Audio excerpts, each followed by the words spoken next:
everyone, thanks for joining me. So you may have just uploaded your save game data to the cloud, and you may have moved over to a new PlayStation, or you just returned to a game you just deleted and you want to pull that data back from the cloud. How exactly do you download that data from the cloud? Well, in today's video, I'm going to show you how you can do just that and just how quick and easy it is.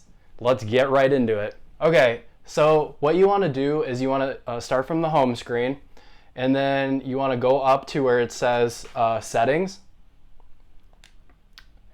And then once you go into settings, you want to go down to where it says application save data management.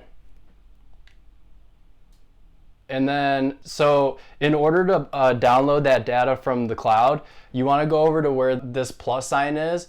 That's how you pull up all your saved data that you currently have in your online storage.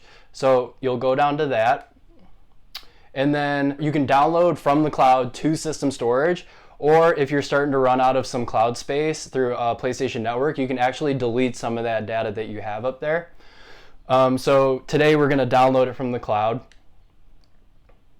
And in a previous video, as an example, I uploaded Call of Duty Modern Warfare, the save game data that I have to the cloud. So I'll pull that down.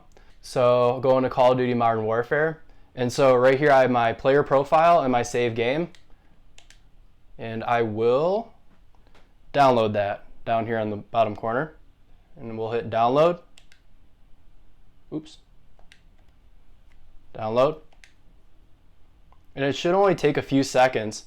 So it's going to overwrite the data. If it's a fairly recent save, that's okay. I'll just say yes to everything. And it really should only take a few seconds. Yep. And that's it. And that's all for today's video. If you liked it and you found it very helpful, don't forget to hit the like button and don't forget to subscribe so that you guys can always stay up to date on my latest videos. I'll see you guys in the next one.